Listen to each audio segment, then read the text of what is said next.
자, 보도록 하시죠. 자, 466쪽입니다. 4절, 걸치는 경우와 높이 제한 등 내용이고요. 먼저 1번, 건축물 대지가 지역, 지구, 구역에 대한 경우에 대한 조치가 있는데요. 다음 쪽 보시면 467쪽에 넷째 줄에 표가 있습니다. 표가 세 줄이고요. 첫째 줄, 국토계획법 걸치는 경우, 건축법 걸치는 경우. 둘째 줄, 비교한 게 있고, 셋째 줄 보시죠. 1번, 걸치는 경우에 대한 규정은 예전에 건축법에 있다가 그 내용을 정비해서 주요 내용을 국토법으로 옮겼는데, 건축법에 종전 규정이 남아있다. 건축물의 용도 제한, 건폐율 용적률, 중요한 사항은 국토계획법 걸치는 대한 국토계획법의 걸치는 경우에 대한 규정을 적용한다. 이번 차이점, 위 1, 대지가 걸치는 규모와 적용 규정에 대한 차이가 있고, 2번, 고도지구 지정이나 해당 고도지구 최고 최저 높이도 국토계획법 도시군관리계획으로 정하므로 건축법에는 고도지구 규정이 없다고 되어 있습니다. 그 표에 두 번째 칸을 보시면, 둘째 줄을 보시면 국토계획법 걸치는 경우는 다음과 같죠. 이 내용은 아시는 거고요. 3366 공유방 녹각이 있습니다. 3366 공유방 녹각이 있는데 이게 이제 건축법에 있다가 왔다고요. 근데 이제 건축법에 관련 규정이 남아 있습니다. 건축법에서는 이제 이 앞부분이 어떻게 바뀌어 있냐면 3366이 다른 거고요. 그다음에 고도지구가 없고요. 미관지구, 방화지구, 녹각은 똑같습니다. 따라서 그냥 국토계획법 아시는 경우 그대로라고요. 여기 한 가지 동그라미 1번 요것만 차이가 있습니다. 문장 보시죠. 466쪽에 굵은 1번 동그라미 1번 대지가 이 법이나 다른 법률에 따른 지역 등에 걸치는 경우 그 건축물과 대지 전부에 대해서 대지의 과반이 속하는 지역, 지구, 구역 등의 건축물 대지 규정을 적용한다. 걸치면 과반 것을 적용한다는 겁니다. 그 차이만 있고 계산 문제까지는 안 나올 거고요. 과반의 차이는 뭐냐면 국토계획법은 가장 넓은 이죠. 가장 넓은이어서 500, 400, 300이면은 330 이하는 가장 넓은 곳 규정을 적용한다. 이쪽 규정이 이렇게 적용되는 거지만 건축법은 과반 규정을 적용한다고 돼 있죠. 그래서 500, 400, 300이면 1200짜리 땅에서요. 과반이면 600이 넘어야죠. 600 넘은 거 없으니까 각각 규정을 적용한다. 이제 그런 차이가 생기게 됩니다. 그거 빼고는 국토계획법 똑같으니까 보는 거 생략하죠. 다음 쪽 보겠습니다. 467쪽이요. 굵은 2번 가로구역별 건축물의 높이 제한. 가로구역, 도로로 둘러싸인 구역. 우리가 한 얘기하는 블럭이죠. 저희 전철역까지 얼마나 가야 돼요? 이쪽으로 해서 2블럭 가시면 돼요. 그 블럭이요. 하나 블럭을 얘기하는 거죠. 동그라미 1번. 허가권자는 지방건축인의 심의를 거쳐 가로구역을 단일하여 건축물의 높이를 지정 공고할 수 있다. 다음 쪽 보시죠. 468쪽에 이게 이제 도로라고 보죠. 도로로 둘러싸인 블럭이 있습니다. 이 블럭이 있으면 이 블럭의 높이는 얼마로 해라. 허가권자가 정할 수 있다고요. 예를 들어서 동그라미 1번 80m 이하로 하라. 다시 문장이요. 467쪽 가로구역을 단일하여 높이를 정할 수 있다. 동그라미 2번 시군구는 용도 형태에 따라 같은 가로구역 안에서 건축물 높이를 다르게 정할 수 있다. 다음 쪽 역시 그림이요. 동그라미 2번 80m 이하 블럭이지만 업무시설은 80m 이하, 판매시설은 70m 이하, 용도나 형태에 따라서 달리 정할 수 있다. 동그라미 3번 특특시군구는 가로구역 높이를 완화하여 적용할 필요가 있다고 판단되는 대지에 대해서는 심의를 거쳐 높이를 완화하여 적용할 수 있다. 다음 쪽 보시죠. 여기가 지금 80m 블럭이지만 여기가 무슨 이제 큰 상징적인 무슨 의미가 있다고요. 그래서 이 자리에 들어서는 거는 얘는 100m까지 할 수도 있다. 동그라미 4번 특별시장 광역시장은 도시관리를 위해서 필요하면 가로구역별 건축물 높이를 특별시 광역시 조례로 정할 수 있다고 되어 있죠. 여기는 지방 문제니까 국토부 장관은 관계없고요. 지방에 특별시, 광역시, 도, 그다음에 세종과 제주 특특이 있습니다. 도 아래 시, 군이 있고요. 특별시 광역시 아래 구가 있죠. 물론 인천광역시, 옹진군, 부산광역시, 기장군 있지만 빼고요. 기본적으로 특특 시군구가 하는 거였죠. 근데 도에서는 시와 군의 경계는 다 녹지로 차단되어 있으니까 붙어 있는 경우가 없습니다. 근데 이 경우죠. 구, 서울에 25개 구가 있는데 A구는 낮게 바로 옆에 있는 B구는 높게 또 C구는 낮게 시가지가 엉망이 되잖아요. 그래서 구청장 것 내놔. 우리 위에서 정하겠다. 특별시장, 광역시장이 직접 정할 수가 있다는 얘기입니다. 자, 여기까지가 가로구역별 높이 제한입니다. 468쪽이에요. 3번. 일조 확보를 위한 높이 제한이 있습니다. 햇볕 쬐고 살자는 거죠. 뭐 그 어른들도 햇볕을 쬐야죠. 그래야 비타민 D가 만들어집니다. 그러니까 근데 여기 이 제도의 취지를 이해하실 때에는 뭐 어른들 이렇게 햇볕을 집에서 쬐지는 않잖아요. 바깥에 나가시고 또 뭐 이제 너무 이제 자외선 많이 받으면 안 되신다고 해서 뭐 이것저것 이제 차단하고 나가시기도 하는데 여기 제도의 취지는 아이들 똥기저귀 보송보송 말리자는 겁니다. 물론 뭐 종이 기저귀도 많죠. 뭐 허응스, 뭐 크린 응배 뭐 여러 가지 있지만 그러니까 면 기저귀요. 그러니까 면 기저귀 햇볕 관광에도 좋고 위생에도 좋고 햇볕에 보송보송 말려야 습기 날아가는 것뿐만이 아니라 자외선 살균도 되죠. 그러니까 아이들 깐난애기들 똥기저귀 보송보송 말리자는 겁니다. 그러면 첫 번째요. 그 표면은 다 됩니다. 그러니까 옆으로 이제 4칸인데 첫 번째 취지는 그렇고 두 번째, 세 번째, 네 번째 칸이요. 그러니까 첫째 줄. 그러니까 깐난애기들 살고 있는 지역이요. 깐난애기 응애응애 엄마 젖 먹고 새근새근 잠 잘 자고 하는 곳이죠. 주거 지역입니다. 그러니까 주거 지역에 전용 주거, 일반 주거, 준주거가 있는데 준주거는 상업 기능이 추가되는 곳이죠. 그래서 건물을 다닥다닥 지어야 됩니다. 햇빛 쬐자고 멀리 띄워놓을 수가 없다고요. 그러니까 전용 주거, 일반 주거 지역에 짓는 모든 건축물에는 햇빛이 쫙 들어가야 됩니다. 그러니까 김밥집도요. 그렇죠. 김이 눅눅해져서가 아니라 그러니까 주택으로 용도 변경할 수 있잖아요. 특히 자산 전문 영교 근주기. 그러니까 주택이 저 아래에 있습니다. 용도 변경 다른 거에서 다 신고만 하면 주택으로 용도 변경할 수가 있는 거죠. 그래서 그러니까 미리미리 다른 건물 다 햇볕 들어가게 해놔라. 그러니까 남의 해를 가리지 말자가 더 우선이죠. 그래서 어느 방향에서 거리를 떼야 되고요. 정북에서 거리를 떼야 되고 예외 정남에서 거리를 뗄 수도 있다. 원칙과 예외 좀 이따 설명드리도록 하겠습니다. 두 번째요. 깐난애기가 태어났어요. 그런데 아뿔싸 부모님이 전용 주거 일반 주거가 아닌 다른 지역에 살고 계시네요. 그러면 그 똥구덩이 빨갛게 짓무르고 살아야 돼요? 아니죠. 그러니까 다른 지역이라 하더라도 깐난애기 모여 살고 있는 깐난애기들 살고 있는 건물에는 햇볕이 들어가야 된다고요. 참고요. 공동주택이요. 공동주택이죠. 공동주택에는 햇빛이 쫙 들어가야 된다. 그래야 기저귀 보송보송 말린다라고 하는 거죠. 그런데 여차저차 사정으로 중심상업지역, 일반상업지역이요. 그러니까 명동 한가운데 공동주택이 지어진다 하더라도 거기는 햇볕을 포기하자고요. 그러니까 뭐 명동, 그러니까 중심상업지역, 일반상업지역, 외국인 관광객들 많이 오죠. 그래서 태극기 휘날리며 여기는 뭐 대한민국 땅입니다. 그건 뭐 알려줄 수는 있지만 명동 한가운데 똥기저귀 휘날리며 그럴 수는 없다고요. 그러면 공동주택에는 햇빛이 들어가야 되는데 그러니까 개나리 단지 건물이 소나리 옆에 있는 소나리 단지 해를 가려도 안 됩니다. 인접대지 해를 가려도 안 되고 두 번째로는 개나리 단지 101동이 102동 해를 가려도 안 됩니다. 다음 세 번째요. 그러니까 조그만 거는 봐주자고요. 그러니까 2층 이하이고 8m 이하에 대해서는 일조확보를 위한 높이 제한 규정을 적용하지 않을 수 있다. 요 내용이면 됩니다. 그 다음에 이제 요거까지 하나가 더 추가되면 뭐 시험에 나온 모든 게 다 되는 거고요. 자, 보시죠. 그래서 그 아래 표에서는 이겁니다.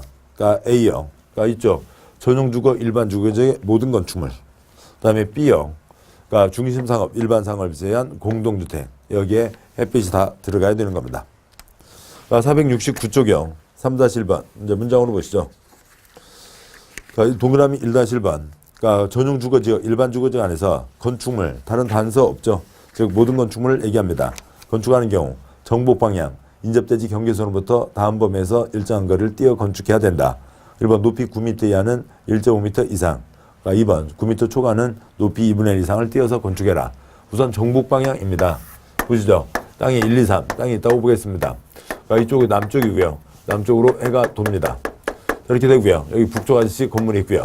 남쪽 아줌마 건물이 있다고요. 그러면 이번 땅에 건물을 짓는데 어떻게 지을 거냐고요. 그러니까 우리 애기, 그러니까 햇볕, 그러니까 기저귀 말리기 위해서 여기다 내 햇볕 챙기자. 엥? 북쪽 아저씨 해를 가리게 되네요. 북쪽 아저씨한테 미안해서 내가 건물을 여기다 지었죠. 그럼 북쪽 아저씨 해는 가리지 않지만 그러니까 내가 햇볕을 못 쬐게 되네요. 남의 해를 가리지 말자. 그러면 이번 땅에서 어떻게 해야 돼요? 내 햇볕 챙기자, 남의 해를 가리지 말자. 그렇죠. 말씀하신 그대로입니다. 그러니까 남의 해를 가리지 말자. 부동산 공법이죠. 다들 이렇게 이쁜 마음들 갖고 계시니까 다들 합격하실 겁니다.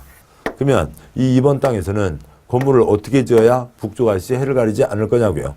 높이 9m까지는 1.5m를 띄고 그다음에 그 위로는 그러니까 높이의 2분의 1을 떼어라 라고 하는 거죠. 그러니까 이렇게 지어야 북쪽과 시 해를 가리지 않는다. 이 여기를 넘어서지 말라고요. 그래서 이 북쪽에서 1.5m, 그러니까 높이의 2분의 1, 높이가 18m면 9m를 떼라 라고 하는 거죠. 이렇게 지어야 북쪽 아저씨 해를 가리지 않는다. 동그라미 1- 생략하고요. 다음에 동그라미 2번. 다음 경우에는 유기정에 불구하고 건축물 높이를 정남 방향 인접대지 경계선으로부터 거리에 따라 시장구수구청장이 정하여 고시하는 높이하로 할 수 있다. 정북방에서 거리를 떼게 되니까 아무래도 건물이 북향집이 되는 거죠. 안 좋아합니다. 뭐 그렇지만 더 중요한 게 뭐라고요? 남의 해를 가리지 말자라고 하는 거죠. 이게 아니고요. 자, 그런데 그러면은 여기는 1번 택지개발지구, 2번 대주동사업지구, 3번 지역개발사업구역, 4번 산업단지, 5번 도시개발구역과 6번 정비구역은 다 새로 개발되는 곳이죠. 판교 신도시 축구장 930개, 930만 제곱미터입니다. 그게 한 필지죠. 그 안에 북쪽 아저씨 없다고요. 그러니까 방향을 정해서 다 남향집으로 하면 다들 좋아할 일이죠. 7번 정북방향으로 도로공원, 하천 등 건축 금지된 공지에 접하는 대지. 여기다 건물을 지으려고 하는데요. 북쪽에 건물이 없네요. 피해받는 북쪽 아저씨가 없다고요. 건물 이렇게 할 수 있는 거죠. 8번 정북방향으로 접하고 있는 대지 소유자와 합의한 경우. 그러니까 북쪽 아저씨가 여기다 붙이래요. 아이고 미안해서 어떡해요. 괜찮다고 붙이래요. 아 그러면 나는 또 이익이죠. 그러니까 이제 나중에 이제 북쪽 아저씨는 이제 아줌마한테 혼날지는 모르겠습니다만 아무튼 북쪽 아저씨가 와서 붙이래요. 그러니까 붙이려도 된대요. 붙였습니다. 북쪽 아저씨는 아줌마한테 혼날 걸 각오하고라도 나보고 붙이랍니다. 왜요? 뭐 이름 모르겠습니다. 뭐 부침개에 뭐 아무튼 피리 꽂히신 분인가 보죠. 그러니까 김치 부침개를 워낙 좋아하세요. 그런데 비 오는 날 여기서 부침개 붙여갖고 우산 쓰고 나가서 또 이 집 주고 하는 게 복잡하니까 그냥 여기 붙여놓으면 창문 열고 자 있어요. 주고받을 수 있잖아요. 아무튼 부침개 때문에 부침개 눈이 멀은 아저씨네요. 뭐 그 경우입니다. 아무튼 이런 경우에는 집들을 남향집으로 할 수 있다. 남쪽에서 거리를 뗄 수 있다는 겁니다. 그러니까 3-2번요. 공동주택이죠. 동그라미 1번. 명동 한가운데 똥기저귀 휘날리며 할 수는 없다고요. 그러니까 일반 상업 중심 사업을 제외한 지역에 건축하는 그러니까 제외한 다음 공동주택은 그러니까 채광 확보를 위해서 일정한 높이하로 해야 된다. 공동주택 중에 그러니까 인접대지 경계선 방향으로 채광을 위한 창문을 두는 경우, 하나의 대지에 2동 이상 건축하는 경우, 뭐 공동주택 어지간하면 그런 경우들이죠. 동그라미 2번 인접대지 경계선에서부터 거리를 떼야 되고, 그러니까 다른 단지 해를 가려도 안 된다고요. 시험 나온 적 없고. 동그라미 3번요. 인접한 동, 이웃한 동에 대해서도 거리를 떼야 되고, 그러니까 뭐냐면 이 옆동 해를 가려도 안 된다는 거죠. 예, 역시 시험 나온 적 없습니다. 그러니까 471조경 3-3번 적용 제외. 그러니까 2층 이하로 8m 이하에 대해서는 이 규정을 적용하지 않을 수 있다. 설명은 설명이고요. 그러니까 뭐 이쪽 정북 정남 뜻 아시겠죠? 남의 해를 가리지 말자. 그러니까 내 뒤에 남쪽에 해가 있으니까 북쪽 아저씨 해를 가리지 않아야 된다. 내가 물러서야 된다. 그 뜻이죠. 됐습니다. 자, 여기까지가 있고요. 다음 이제 강론에서 세부적인 사항들이 계속 이어집니다. 그러니까 472쪽을 보시면 6장 강론2로 그러니까 건축물의 구조, 재료, 건축 설비, 이제 건물 내부에 갖춰야 될 이러저러한 것들을 얘기합니다. 그러니까 여기 쪽은 그러니까 어쩌다 띄엄띄엄 나오긴 하지만 그러니까 그것들을 위해서 어쩌다 한 문제 나오는 것 때문에 이 모든 내용을 외울 수는 없어요. 그렇게는 공부하시지 마시자고요. 그러니까 어쩌다 한번 나오는 겁니다. 그러니까 그리고 아주 세부적으로 깊게 읽지 않으셔도 됩니다. 안 봐도 돼요. 그러니까 그런데 어쩌다 한 문제 나온 게 있고 나온 것 정도는 짚어보자 그런 취지고 한 발 더 나가서 그러니까 어떤 뭐 시험 대비가 아니라 나오는 단어들이 무슨 말들인지 그 그림 정도만 떠올려도 충분합니다. 자 보시죠. 그러니까 472쪽에 1절 구조 내력 등이 있는데 지금 그 표가 크게 이제 세 덩어리입니다. 점선까지 합치면 5줄인데요. 하나, 둘, 셋, 시 한 덩어리, 넷, 다섯, 시 한 덩어리입니다. 그러니까 첫 번째요. 건축 허가 대상. 지붕이 있으면 건축물이죠. 건축물은 허가받아야 됩니다. 그래서 모든 건축물은 그러니까 구조 안전을 확인해야 설계자가 구조 안전을 확인해야 되고 또 지방자치단체가 내진 성능을 확보하고 있는지를 확인해야 됩니다. 둘째 줄, 셋째 줄, 큰 두 번째 덩어리요. 그러니까 건축물 가운데 그러니까 셋째 줄에 있는 이걸 5줄이라고 하죠. 셋째 줄에 있는 3층 이상 등등등에 대해서는 건축주가 착공신고 때 허가권자에게 구조안전 확인 서류를 제출해야 됩니다. 그러니까 건축주는 그러니까 도면 돈 줘서 받았죠. 허가 신청 넣어서 허가 받았죠. 그다음에 일 맡기죠. 시공자한테 맡겼고요. 감리자 그러니까 뭐 계약 맺었죠. 감리자가 감리합니다. 그다음에 사용승인 받아서 분양 임대하잖아요. 자기 건물이 어떤 건지도 모르고 그냥 다 돈 줘서 처리하고 그다음에 팔고 또 나가고 그런다고요. 그 자기 건물이 뭔지 서류 손해라도 한번 잡아보라고요. 그 얘기입니다. 그래서 3층 이상 건물은 건축주가 착공신고 때 구조안전 확인 서류를 제출해야 된다. 넷째 줄, 다섯째 줄이요. 6층 이상 건축물이나 기타 등등등은 구조안전 확인 대상 건축물 하는데 6층 이상 등은 설계자가 도면을 그리는데 그런데 건축구조기술사의 협력을 받아야 된다. 설계자의 자격증은 이제 건축사 자격증을 가진 사람이죠. 그런데 6층 이상에 대해서는 더 센 자격증, 구조기술사의 협력을 받아야 된다. 그 얘기입니다. 문장 보시면 1번, 양구 1-1번. 건축물은 고정하중, 적재하중, 적설하중, 풍압, 지진, 그 밖에 진동 충격에 대해서 안전한 구조를 가져야 된다. 그냥 후룩후룩 무너지면 안 되죠. 고정하중, 지 무게도 못 버티면 안 되고, 적재하중, 뭐 적재하중 나왔다고 해서 숨 들이키고 막 또 뭐 발꿈치 들고 그러지 마시고요. 뭐 여러분 무게는 충분히 버티니까 뭐 그렇게 하지 않으셔도 됩니다. 뭐 사람이 건물에 올라와서 지금 건물 이용하면서 사람이 건물을 누르고 있는 거죠. 뭐 침대, 사무실, 가구 등이 있습니다. 적설하중, 누녀, 풍압, 63빌딩 30cm는 흔들려야죠. 안 흔들고 있으면 부러집니다. 그다음에 지진 등에 버텨야 된다는 겁니다. 그다음에 1-2번 동그라미 1번 허가상 건축물은 좀 셋째 출점 허가상 건축물 건축 대손할 때 설계자는 구조안전을 확인해야 된다. 2번 지방자치단체장은 허가상 건축물에 대해서 내진 성능 확보 여부를 확인해야 된다. 1-3번 동그라미 1번 넷째 줄의 작은 1번 3층 이상 건축물 등등에 대해서는 첫째 줄 건축주는 확인 서류를 허가권자에게 제출해야 된다. 1-4번 동그라미 2번 다음 건축물 설계자는 건축구조기술사의 협력을 받아야 된다. 다음 쪽에 6층 이상 등이 있습니다. 그 다음에 제2절 건축물에서의 피난 등이 있습니다. 가장 중요한 게 피난이죠. 굵은 1번은 이러저러한 내용을 다 아우르는 법조문들이고 세부적인 규정이 시행령에 있습니다. 굵은 2번 2-1번 직통계단 동그라미 1번 건축물 피난층 외이층에서는 피난층 또는 지상으로 통하는 직통계단을 거실 각 부분으로부터 계단에 이른 거리가 30m 이하 되도록 설치해야 된다. 사무실에서 지금 5층 사무실에서 일을 하고 있습니다. 근데 때르릉 화재가 발생했습니다. 훈련 상황 아닙니다. 실제 상황이니까 빨리빨리 도망가세요 했습니다. 그러면 빨리 이제 거실 나와야죠. 사무실 나와서 복도를 쭉 가서요. 그다음에 이제 계단을 통해서 내려가야죠. 땅으로 도망가야 됩니다. 저희 복도를 통해서 저 비상 계단까지 가야죠. 그런데 계단까지 가는데 500m. 안 되잖아요. 그러니까 계단까지 몇 미터 이하가 되더라고요. 30m 이하가 되라고요. 그러니까 그 한 층의 넓이가 50m면 그러면 20 가운데 하나 있으면 되죠. 25m, 25m니까요. 그런데 이게 만약에 70m면 여기에다 놓으면 저 끝에서 35m 안 되죠. 그러면 70m면 계단이 2개가 있어야 된다고요. 그러니까 그런 얘기죠. 30m 이하가 되게 하라. 다음 쪽에 동그라미 2번 어찌고 저찌고 하면 40m. 동그라미 3번 저찌고 하면 50m. 동그라미 4번 75m, 100m 읽지 않으셔도 됩니다. 2-2번 피난층 A층이 다음 용도 규모의 건축물에는 국토부로 정하는 기준에 따라 지상 피난층, 지상으로 통하는 직통계단을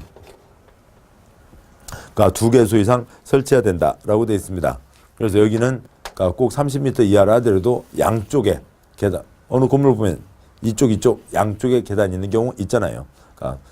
멀어서가 아니라 사람들이 많이 모여 있고 많이 나가야 되니까 그 중에 2번 같은 거 읽으실래요? 그걸 어떻게 읽어요? 읽을 수도 없습니다. 읽지 않으시는 게 도움이 되겠죠. 자, 계속 갑니다. 다음 쪽 보시고요. 476쪽이요. 2-3번 직통계단을 피난계단, 특별피난계단 구조로 해야 된다. 1번 해설 기억번 피난계단은 건축물 내부에서 계단실 사이에 방어문이 1개 있고 특별피난계단은 건축물 내부에서 부속실 사이에 방어문 1개, 부속실에서 계단실 사이에 또 다른 방어문 1개가 있는 계단이다. 그래서 문 하나, 2개가 있는 거죠. 대주선 때 말씀드렸습니다. 그냥 복도 끝에 그냥 바로 계단이 있으면 여기 거실에서 불난 게 불길이 넘어가면 계단까지 가게 되면 그러니까 위에서 도망갈 수가 없게 되죠. 계단까지 불길이 나면. 문이 하나 있으면 불이 문을 녹이고 들어올 때까지는 계단을 도망갈 수 있잖아요. 문이 2개 있으면 훨씬 더 안전하게 대피할 수 있는 경우가 더 커집니다. 많아집니다. 2-3번 보셨고요. 2-4번 5개 피난 계단. 그러니까 어떤 건축물은 직통 계단 예외 5개 피난 계단을 따로 설치해야 된다. 어디 이제 시장이나 상가 보면은 어떤 건축물 바깥에 철제 사다리 붙어 있는 경우가 있죠. 3번 피난층 직통 계단과 직접 연결되는 피난 안전구역. 동그라미 1번 해설. 피난 안전구역은 한 개 층 전부를 사무실 등 거실을 하나도 배치 않고 텅 비워둔 층이라고요. 불이 나거나 기타 비상시에 그 층으로 대피한 후 직통 계단을 통해서 지상으로 피난하거나 구조될 때까지 기다릴 수 있는 공간이다는 거고요. 다음 쪽이요. 477쪽. 용적률 산정할 때 연면적에서 제외한다가 있었죠. 지주피대 빼준다가 있었습니다. 그 피입니다. 한 층을 텅 비워둔다고요. 동그라미 2, 3, 4 생략하고요. 그러니까 4번 4-1번 그러니까 개방 공간. 그러니까 어찌고 저찌고 그러니까 첫째 주 끝에요. 지하층에 설치하려면 각 실에 있는 자가 지하층 각 층에서 건축물 밖으로 피난하여 5개 계단, 경사로를 이용해서 피난층으로 대피할 수 있도록 천장이 개방된 외부 공간, 그러니까 썬큰 공간을 설치해야 된다라고 되어 있습니다. 여기는 지하 2층이든 지하 3층이든 문을 열고 나왔다고요. 그러면 저 위에 하늘이 보여야 된다고요. 그리고 아무튼 어떻게든 도망갈 수 있어야 됩니다. 그러니까 막 껌껌한 건물에서요. 지하 3층에서 올라왔고요. 또 지하 2층이고요. 또 올라가고요. 그게 아니라 하늘이 보여야 된다. 뭐 썬큰 공간, 그러니까 이제 뭐 쉽게 이해가 안 돼서 그림을 그려놨습니다. 그러니까 지하 2층이지만, 그러니까 위가 아무튼 열려 있죠. 그러니까 뭐 싱크대 있잖아요. 싱크대, 그냥 그 싱크대입니다. 그 싱크 뭐 가라앉는다. 그다음에 과거 생크, 그다음에 과거 분사 썬크, 그에다 em 붙은 썬큰입니다. 뭐 그런 얘기고요. 폭 가라앉아 있는 공간, 위에서 보면 가라앉아 있는 공간이 되는 거죠. 그러니까 478쪽이요. 4-10번 옥상 광장. 그러니까 불이 났는데 다 계단을 통해서 아래로 땅으로 해서 도망가면 좋겠지만 건물이 높고 사람이 많으면 다 1층으로만 도망갈 수는 없죠. 그러니까 위로 도망가서 구조를 받자고요. 그런데 동그라미 3번 11층 이상인데 11층 이상이 10,000제곱미터 이상이면 그러면 그 10,000제곱미터 이상이면 그러니까 예를 들어서 1,000제곱미터씩 20층이라고 보자고요. 그러면 11층부터 20층까지가 1,000씩에서 10개니까 10,000제곱미터가 되죠. 그러면 사람들이 꽤 많다고요. 이 사람들 보고 다 1층 땅바닥으로만 도망가라 할 수가 없으니까 옥상으로도 도망가라. 그래서 동그라미 3번의 작은 1번 건축물 지붕을 평지붕으로 했으면 헬리포트 설치하거나 헬리콥터를 통해서 인명을 구조할 수 있는 공간 H 동그라미 이게 이제 옥상에 그려져 있다는 거죠. 그러니까 2번 근데 건축물 지붕을 경사지붕으로 이제 평지붕이면 위에서 봤을 때 요게 이제 그려져 있는 건데 그러니까 경사지붕이면 뭐 딴 게 아니라 그냥 평지붕이 아닌 모든 것을 얘기하는 겁니다. 어찌고 저찌고 여기다 뭔가를 이렇게 해놨다고요. 그러면 헬기가 앉을 수가 없죠. 그러면 일정 공간을 정해놓으라고요. 그러니까 경사지붕을 하는 경우 경사지붕 아래에 설치하는 대피 공간이 있고 거기로 해서 구조받을 수 있어야죠. 그러니까 이게 지주피 대 연면적에서 용적률 산정 때 연면적에서 제외되는 공간입니다. 그 다음에요. 3절 역시 일반 원칙은 그냥 일반 얘기고 그러니까 2번 소음 방지를 위한 경계벽과 바닥. 동그라미 1번. 그러니까 동그라미 1번 가구 세대 간 소음 방지를 위해서 경계벽 바닥을 설치해야 된다라고 되어 있고요. 뭐 경계벽.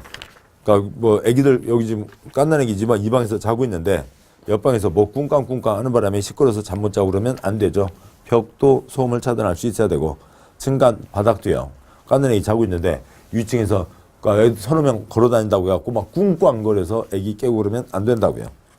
3번 뭐 침수 위험지구, 침수 방지해야 된다. 당연한 얘기고요. 그러니까 4번, 4-1번 주구조부를 내화구조로 한다. 동그라미 2번 주구조부는 중요하고 아시는 거죠. 서 있는 짝대기 기둥, 그러니까 서 있는 판때기 바닥, 그러니까 누워 있는 그러니까 짝대기 보, 그다음에 누워 있는 판때기 바닥. 죄송합니다. 내력보 붙어죠. 뭐 순서가 좀 이상하게 돼 있어서요. 죄송합니다. 그러니까 서 있는 짝대기 기둥, 서 있는 판때기 내력벽, 그다음에 누워 있는 판때기 바닥, 누워 있는 짝대기 보, 그다음에 지붕틀 주계단 6가지가 주구조부이죠. 동그라미 1번 일정한 건축물은 주구조부를 내화구조로 해야 된다. 그걸 해놨는데 불에 못 버티면 안 되잖아요. 특별한 거는 이 주요구조부가 불에 버틸 수 있어야 오래, 그러니까 무너지지 않고 오래 버틸 수가 있는 거죠. 그래야 사람들 피난할 수 있는 시간을 벌 수가 있는 겁니다. 여기 넘어가시고요. 480쪽 4-1번 방화벽. 불이 넘어가지 않게 막아주는 벽을 얘기하는 거죠. 다음 쪽이에요. 4-3번 고층 건축물이면 사람들이 많이 있으니까 기준을 강화하고 4-4번 방화지구 주요구조부와 외벽을 내화구조로 한다. 방화지구 불날 위험이 큰 곳이요. 또 불이 났을 때 옆건물로, 그러니까 건물이 다닥다닥 붙어 있고 옆건물로 불이 넘어갈 위험이 큰 곳입니다. 그러니까 내 건물 자체가 옆건물에 불나서 이쪽으로 올 수 있으니까 주요구조뿐만이 아니라 외벽에서도 불을 막을 수 있어야죠. 외벽까지도 내화구조로 한다. 5번, 그러니까 5-1번 내부 외벽의 마감 재료 방화에 지장이 없게 하라. 예전에 요즘에는 이제 이런 규정이 있어서 덜 합니다만 예전에 보면은 무슨 나이트클럽이나 이런데 내부 이상한 걸 내장재로 해놔가지고 막 유독가스가 뿜길 뿐만 아니라 막 불이 후룩 타들어가고 그런 문제가 생기기도 했었죠. 내부의 동그라미 1번 둘째 줄, 그러니까 내부의 마감 재료, 동그라미 2번 외벽에 사용하는 마감 재료도 방화에 지장이 없는 걸로 해야 된다. 그러니까 5-2번, 그러니까 복합자재, 동그라미 1번 복합자재란 불연성 재료인 양면 철판 또는 이와 유사한 재료와 불연성이 아닌 재료인 심재로 구성된 것을 말한다. 영어로 패널 아니면 판넬 또 아니면은 일본 말로 또 뭐라고도 하는데요. 그러니까 스티로폼 한 장 있고 양쪽에다 함석판 붙여놓은 거 있잖아요. 그게 이제 대표적인 예가 됩니다. 다음 쪽 가세요. 5-3번. 그러니까 실내 건축. 실내 건축 우리가 흔히 얘기하는 인테리어를 얘기하는 거죠. 동그라미 1번 실내 건축이란 건축물 실내를 안전하고 쾌적하며 효율적으로 사용하기 위해서 내부 공간을 칸막이로 구획하거나 벽지, 천장재, 바닥재, 유리 등 대통령을 자르는 재료 장식물을 설치하는 것을 말한다. 실내 건축에 들어가는 이러저러한 재료 장식물에 별별게 있는 거죠. 그래서 이제 어느 가게가 있었는데요. 몇 달 뒤에 가보니까 가게가 바뀌었네요. 이 가게 이렇게 바뀌었네. 우리가 눈으로 보는 것뿐만이 아니라 어느 가게 나가고 다른 가게 들어올 때 공사하는 현장을 보자고요. 공사를 하고 있죠. 건축법이니까요. 위에 전기줄 다 내려와 있고 파이프 지나가고 그런 거잖아요. 그래서 이제 거기다 이렇게 반자를 설치해서 우리가 눈에 보이는 게 반자죠. 그러니까 이런 것들을 가려주는 겁니다. 가끔 특히 요즘 무슨 이제 고깃집들 보면은 큰 파이프 지나가고 이렇게 시멘트 같은 걸로 이렇게 푹푹 뿌려서 이제 원래 상태 모양인 듯하게 한 거 있는데 그거 다 장식품들이죠. 다 장식품입니다. 그 위에 파이프 따로 있는 거고요. 다 장식품들이죠. 그러니까 동그라미 2번 실내 건축은 방화에 지장이 없고 안전에 문제가 없는 구조 재료로 해야 된다. 당연한 얘기입니다. 읽었던 이유는 동그라미 1번에 작은 2번, 작은 3번 갖고 나왔는데요. 특히 작은 3번형 전기, 가스, 급수, 배수, 환기시설, 재료 다 왠가 파이프들이 있는데 우리가 어느 가게에 들어갔을 때는 그런 파이프는 안 보이죠. 반자로 다 가려놨으니까 안 보입니다. 그렇지만 실내 건축 인테리어 공사를 할 때는 그거 다 포함되는 거죠. 그것들도 실내 건축 재료 장식물에 포함되는 겁니다. 동그라미 3번, 4번 생략하고요. 그 다음에요. 6번 지하층, 7번 범죄 예방 등이 있습니다. 일반적인 수준들입니다. 다음 하세요. 484쪽에 4절 건축 설비가 있네요.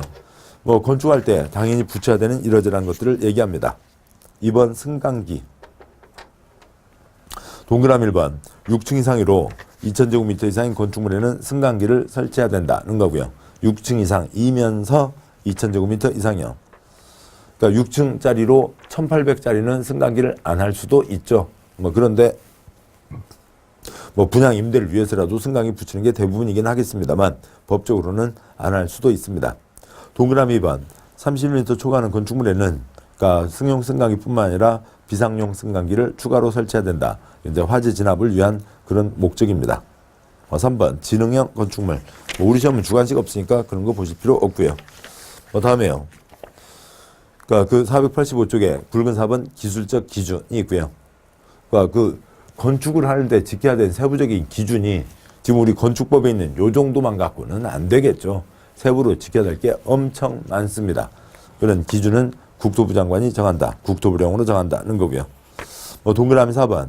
그러니까 그걸 위해서 모니터링, 이렇게 제대로 되고 있는지 그런 것들을 할 수가 있다고요. 그러니까 그 국토부 장관은 기후 변화, 건축 기술 변화에 따라 건축법 일부 규정에서 정한 건축물의 구조 재료에 대한 기준이 적정한지를 검토하는 모니터링을 3년마다 실시해야 된다. 뭐 이걸 외우자는 건 아니고요. 이런 뭐 1년 검토, 2년 검토, 3년 검토가 있긴 합니다만, 그러니까 행정계획은 검토하는 게 있고 안 하는 게 있죠. 행정계획은 검토 안 하는 것 빼면 검토 다 5년마다 검토하는 거죠. 뭐 그것 때문에 읽은 겁니다. 자, 되셨고요. 다음 이제 486조까지 왔습니다. 486조 7장 위반 건축물입니다. 건축법 마무리 과정이고요.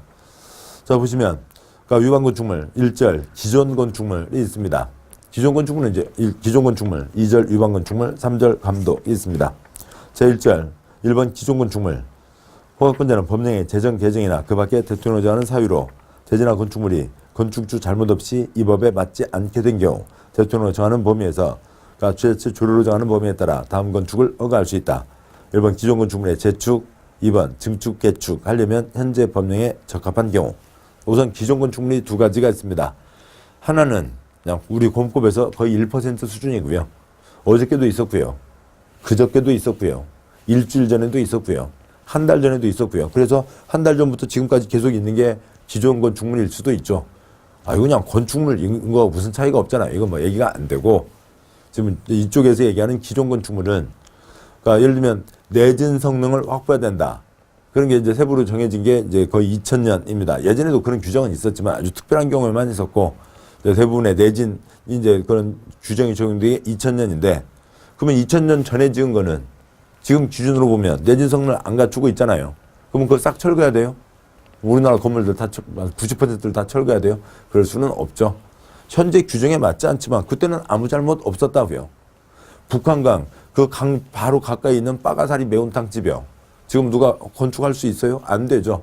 그렇지만 그런 규제가 있기 전부터 거기에 매운탕집이 있었다고요. 그래서 지금 계속 영업을 하고 있는 거죠. 그런 것들이 기존 건축물입니다. 예, 그래서 뭐 재축은 할 수 있다는 거죠. 멸실 때 면적 늘어나지 않게 해요. 그다음에 굵은 2번. 그러니까 기존 건축물이지만 이 사람은 아무 잘못 없지만 공적 필요가 있으면 철거 등 명령을 때릴 수 있다고요. 동그라미 1번. 첫째 줄 기존 건축물이 다음에 해당하면 셋째 줄 철거 등을 명령할 수 있다. 다음 쪽 와서요. 작은 1번. 그러니까 지방건축위원회 심의 결과 공공시설 설치에 장애가 된다고 판정됐거나 2번. 건축위원회 심의를 거쳐 붕괴, 도괴, 붕괴, 무너져 내리고 도괴, 쓰러져 넘어지고 그런 피해를 줄 우려가 크다고 인정하는 것. 3번. 국가 군사작전구역, 국가 안보상 필요한 경우 그런 것들은 그러니까 내보낼 철거라고 할 수 있죠. 공적 성격이 센 거니까요. 동그라미 2번. 당연히 이 사람 잘못 없으니까 보상해야 됩니다. 네, 공익사업을 위해서 수용하는 건 아니죠. 따라서 첫 번째 점 셋째 줄 신가보상인데 그 얘기는 빼도록 하죠. 초점이 아니니까요. 2-2번, 2-3번 생략합니다. 다음 쪽이요. 488쪽이요. 제2절 위반 건축물에 대한 조치. 먼저요. 그러니까 굵은 1번, 동그라미 1번, 넷째 줄 끝에 네 글자 해야 한다, 할 수 있다, 할 수 있다는 거죠. 동그라미 1번, 첫째 줄 이 법 명령 처분에 위반하면 기억번 허가나 사용 승인을 취소해야 한다, 할 수 있다, 할 수 있다죠. 니은번 공사 중지를 명할 수 있다. 디귿번 철거, 개축 등등등 이러저러한 조치를 명할 수 있다는 거죠. 위반의 정도나 적발 시점이 천차만별이라고요. 그래서 여러 가지 중에서 허가 취소도 있고 다른 것도 있으니까 허가 취소할 수 있다는 거죠. 허가 취소해야 된다 따로 있었죠. 1년 내 착수하지 않고 완료 불가능. 농지법 조치명령 위반 때는 허가를 취소해야 된다. 그게 아닌 거는 허가를 취소할 수 있다인 거죠. 동그라미 2번 이익 줬다가 뺏으려면 허가 취소하기 전에 청문을 해야 됩니다. 동그라미 3번 쟤는 위반 건축물이니까 저기다는 무슨 허가 내주지 마세요. 다른 관청에다 얘기한다고요. 허가권자는 허가 승인이 취소된 건축물 시정명령 받고 이행하지 않은 건축물에 대해서는 영업 등 허가 등을 하지 아니하도록 요청할 수 있다고 되어 있고요. 굵은 2번 행정 대집행 내용에 가기 전에 그에 대한 일반 얘기를 보시죠. 먼저 그 표에서 행정벌은 과거 잘못에 대한 처벌이니까 한 번만 하는 거고요. 맴매는 한 번만. 그다음에 행정강제는 관청에서 목적한 바를 이루어내자고요. 다음 쪽 그림으로 가시죠. 그러니까 국민 누구라도 법 지켜야 됩니다. 489쪽 제일 위에 있는 그림이요. 이건 누가 위반했습니다. 시정명령 때리죠. 그러면 지금이라도 이행해야 되는데 이행하지 않고 있으면 여기는 이제 징수 빠져 있습니다만 세금을 안 냈다고요. 그다음에 뭐 조합에서 무슨 청산금이라든지요. 뭐 그런 공익사업의 청산금 안 냈다고요. 돈 내라. 하면 안 내고 있으면 징수 들어가죠. 이건 다 행정청이 하는 거니까 징수는 행정청만. 그러니까 조합은 관청에게 징수를 위탁하죠. 4%가 있게 됩니다. 그럼 여기에서는 이 사람 보고 하라고 했는데 안 하니까 네가 안 하면 관청에서 직접 한다. 대집행. 하라고 했는데 안 하고 있으니까 이 사람이 제일 무서워하는 것. 처녀귀신요, 총각귀신요, 돈요, 돈이죠. 돈을 계속 때리면 돈 무서워서 이행하겠죠. 그 중에 하나인 행정대집행에 대한 겁니다. 489쪽 그림 아래요. 동그라미 1번. 행정대집행은 계고, 통지, 대집행, 비용징수로 진행되는데 동그라미 2번. 다섯째 줄 작은 1번. 위험이 절박한데 종이딱지 날리고 할 시간 없죠. 계고, 통지 거치지 않고 바로 대집행 들어갈 수도 있다. 굵은 3번, 3-1번 이행강제금이 있습니다. 이행해려니까 할 때까지 계속 돈을 때리면 돈 무서워서 이행을 하겠죠. 그거에 대한 겁니다. 뒤에 문장은 많아요. 이 표로 한번 보시고 그다음에 문장 가시면 좀 더 낫습니다. 표도 뭐 쉽지는 않습니다만 처음에는요. 둘째 줄 중요한 4가지 위반, 허가 위반, 신고 위반, 권표 위반, 용적률 위반에 대해서는 위반 면적 곱하기 시가표준의 50%를 이하를 1년에 2번 이하에서 조례로 정하는 만큼 때립니다. 그러니까 최대로 때리면 1년에 2번, 50%씩 2번. 그러니까 이행할 때까지 5년, 10년, 100년 계속 가는 거죠. 그럴 수 있다는 거잖아요. 그러니까 물론 이제 시가표준액과 실제 거래가격은 차이가 있습니다만 세금 매기는 가격이죠. 1년에 50%씩 2번 건물값 내고요. 다음에 또 건물값 또 내고요. 그 다음 또 내고 그렇게 하라는 겁니다. 셋째 줄이요. 기타 위반에 대해서는 시가표준액 10% 이하. 그다음에 그런데 영리 목적으로 위반했거나 상습적 위반이면 위금액의 1.5배까지요. 축사는 봐주자고요. 조그만 농업용 시설은 봐주자. 수도권에서는 조그만 것, 비수도권에서는 좀 더 큰 것까지 해서 위금액의 0.8배 이하, 즉 20%까지 깎아주겠다는 얘기죠. 네, 그러니까 85제곱미터 이하 주거용 건축물에 대해서는 사람 사는 조그만 거는 봐주자. 위금액의 2분의 1, 0.5배 이하에서 총 5번까지만 때린다는 겁니다. 뭐 동그라미 1번 그 절차 흐름은 저 489쪽 제일 위에 있는 그 그림으로 그대로 같이 이어지는 거고요. 예, 그러니까 됐습니다. 그러니까 뭐 문장 다음 쪽에 이어지는 작은 1번, 2번, 동그라미 2번, 동그라미 3번 계속 다 보셨고요. 3-2번에 동그라미 1번, 동그라미 2번까지 다 보신 겁니다. 이 표로 다 표가 이해가 안 되시면 다시 한번 읽어보시면 되고 뭐 읽어봐도 그냥 위표 그대로니까 읽어보시면 충분히 이해하실 수 있습니다. 491쪽에 3-3번이요. 그러니까 부담되는 처분은 그러니까 종이딱지 항상 2장은 날라와야죠. 경고장, 고지서. 동그라미 1번. 이행강제금 부과하려면 미리 문서로 계고하는 거죠. 경고장 날리고. 다음에 이행강제금 부과할 때 문서로 한다. 고지서 날리는 거죠. 동그라미 2번. 시정명령 받은 자가 시정명령을 이행했으면 새로운 이행강제금 부과는 중지하되 이미 부과된 이행강제금은 징수한다. 시정명령을 이행했어요. 이제 위반 상태가 없잖아요. 그런데 뭘 때릴 게 없죠. 그건 당연한 얘기고. 근데 때렸던 건 받아내는 거죠. 때렸던 건 받아내는 겁니다. 그 다음에 뭐 동그라미 4번.